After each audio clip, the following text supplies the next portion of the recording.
నాకు ఈ సినిమా ఎప్పుడు నాకు తెలిసి 5:00కి పవిత్ర కాల్ చేసింది. చేసి సార్ మీరు ప్రీ రిలీజ్ ఈవెంట్‌కి రావాలని 5:00కి. తను చెప్పింది అంటే ఒక సినిమా నాకు తెలిసి తను చూసిన ఫస్ట్ ఆడియన్ అనుకుంటా. Out side the unit. ఈ సినిమా చూసి 15 నిమిషాలు ఏడ్చానని చెప్పింది. 15 నిమిషాలు ఏడ్చాను నేను. నేను చెప్తున్నా సార్ యూ ట్రస్ట్ మీ. మీరు యూ విల్ ఫీల్ ప్రౌడ్. మీరు ఈ సినిమాకి ఒక గెస్ట్‌గా అటెండ్ అయినందుకు మీరు గర్వంగా ఫీల్ అవుతారని చెప్పింది. అంటే ఏ సినిమా అన్నా గొప్ప హిట్ అవ్వాలంటే ఎయిదర్ నవ్వించాలి బాగా, లేదంటే బాగా బాగా ఏడిపించాలి. నేను నవ్విస్తాను. నువ్వేమో ఏడిపించావు.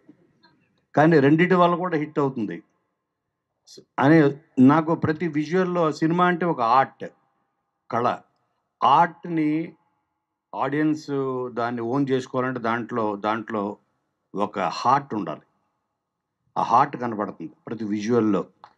అండ్ మన రాజా మ్యూజిక్‌లో ప్రతి దాంట్లో నీ డైరెక్షన్‌లో ప్లస్ వీళ్ళ పెర్ఫార్మెన్స్‌లో ప్రతి దాంట్లో ఒక హార్ట్ ఉంది. గుండుంది ఈ సినిమాకి. ఏదో ఒక తెలియని ఆహ్, ఒక ఓ ఫీల్ ఉంది ప్రతి ఫ్రేమ్‌లో. అది మన కంటెంట్‌లో ఆ స్ట్రెంత్ ఉన్నప్పుడే మనం ఏం చేసినా పండుతుంది. ఆ కంటెంట్ అంత బాగా రాసుకున్నామని నాకు అర్థమైంది. సాంగ్ గాని, దాంట్లో ఉన్న లిరిక్స్ గాని, లిరిక్స్ కూడా రాజా రాసినట్టున్నాడు. Very nice. చాలా బావుంది. సో, ఇది ఎందుకంటే అండ్ పైగా ఈ సినిమా 12థ్ రిలీజ్ అవుతుంది. మా సినిమా 11థ్ రిలీజ్ అవుతుంది. గీతాంజలి మళ్ళీ వచ్చింది. దుర్మార్గురాలు చెప్పకుండా పిలిచింది నన్ను. అయినా కూడా I still want everybody to see this film also. ఆ! ఏడిపిస్తుంది. అంటే 11 ఏప్రిల్ 11 వచ్చి నవ్వండి. 12 వచ్చి ఏడవండి. అంటే ఏడవండి అంటే ఫీల్ అవ్వండి. సో, అండ్ ఈ సినిమా పెద్ద బ్రేక్ అవ్వాలి. పార్వతీశంకి, అలాగే ఐశ్వర్యకి, అలాగే హారికకి. హారిక నువ్వేం ఫీల్ అవ్వద్దు.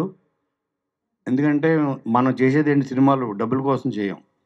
సినిమా ఇండస్ట్రీలో ఉన్నోళ్ళు ఎవరన్నా గానీ, ఒక గుర్తింపు కోసం మనలో ఉన్న టాలెంట్ 10 మందికి తెలియాలి అనే ఒక గుర్తింపు కోసం చేస్తాం. Money comes later. ఆ తర్వాత సంగతి అది. ఆ మనీ వస్తే బోనస్. అండ్ ఈ సినిమాలో నాకు నా బాల్యం కనిపించింది. కాకినాడలో పుట్టి పెరిగాను నేను. నేను పుట్టింది బాపట్ల, పెరిగింది కాకినాడ. సో, మీరు కూడా కాకినాడ వారు అవడం వల్ల ఈ సినిమా ఇంకా పెద్ద హిట్ అవ్వాలి అని నేను ఎందుకంటే నేను నా ఫస్ట్ క్లాస్ నుంచి 10థ్ క్లాస్ వరకు కాకినాడలో నేను చదువుకున్నా. రామారావుపేటలో. సో, బీచ్ ఆ విజువల్స్ చూడంగానే నాకు నా బాల్యాన్ని గుర్తు చేసింది ఈ సినిమా. సో, ఈ సినిమా ప్రతి వాళ్ళకి ఇన్వాల్వ్ అయిన అందరికీ, ఇందులో పనిచేసిన టెక్నీషియన్స్‌కి ఎందుకంటే విజువల్స్ బాగున్నాయి. ప్రతీదీ అందరికీ ఇది ఒక గుర్తింపు తెచ్చే సినిమా అవ్వాలి. అలాగే మా కాకినాడ ప్రొడ్యూసర్ గారికి డబ్బులు తెచ్చే సినిమా అవ్వాలి అని మనస్ఫూర్తిగా కోరుకుంటూ ఇది అందరికి బ్రేక్ అవుతుంది. ఎస్పెషల్లీ ఈ ఈవెంట్ ద్వారా మౌనికకి పెద్ద బ్రేక్ వస్తది. బ్రేక్ ఇచ్చినందుకు ఈ నిర్మాతలకి మీ అందరికీ నీకొచ్చిన గుర్తింపు ఎవరికి రాలేదు తెలుసా? గుర్తింపు లాక్కున్నావు నువ్వు. డిమాండ్ చేశావు. So, and especially Venkataramana extraordinary. Extraordinary. చాలా బాగా చేశావు. ఎందుకంటే నీకు ఫస్ట్ ఫిల్మ్ ఇది. Second film. అండ్ ప్రాబబ్లీ మీ గురువు దగ్గర నేర్చుకున్న విద్య అవ్వచ్చు. సో, చాలా అండ్ వెంకటరమణకి ఎస్పెషల్లీ ఎందుకంటే డైరెక్టర్స్‌కి వాళ్ళు పడే కష్టం, ఒక పెయిన్ అంటే ఎంతో పెయిన్‌లోంచి, ఎంతో శ్రమలోంచి ఒక ఇది పుడుతుంది creativity. Like it's not so easy. ఒక విజువల్‌ని కన్సీవ్ చేయాలన్నా, ఒక డైలాగ్ కన్సీవ్ చేయాలన్నా, ఒక క్యారెక్టర్‌ని మనం సృష్టించాలన్నా దానికి ఎంతో తపన పడతాడు డైరెక్టరు. ఎందుకంటే నేను 55 ఫిల్మ్స్ 25 ఇయర్స్ నా కెరియర్‌లో ఎంతోమంది డైరెక్టర్స్ తోటి నేను జర్నీ చేసి దగ్గరుండి వాళ్ళతో సమానంగా ఆ పెయిన్‌ని పంచుకున్నోడిగా నేను చెప్తున్నాను. నీ శ్రమ, నీ కష్టం రేపు ఏప్రిల్ 12వ తారీఖు నాడు నీకు గొప్ప విజయాన్ని అందించాలి. నీకు, మా కాకినాడ ప్రొడ్యూసర్ గారికి, అందరికీ ఇది పెద్ద విజయాన్ని అందించాలి. ఐశ్వర్యకి ఇది చాలా పెద్ద బ్రేక్ అవ్వాలి. ఎందుకంటే తను చాలా బాగుంది. ప్రతి విజువల్‌లో ఒక ప్యూర్ ఒక సోల్ కనపడుతుంది నాకు. అలాగే పార్వతీశం నేను మొన్న ఏదో చూసా ఒక రీలు, నిన్ను శ్రీముఖి చాచి పెట్టి కొట్టింది. ఇదేనా సినిమా? అది వేరా?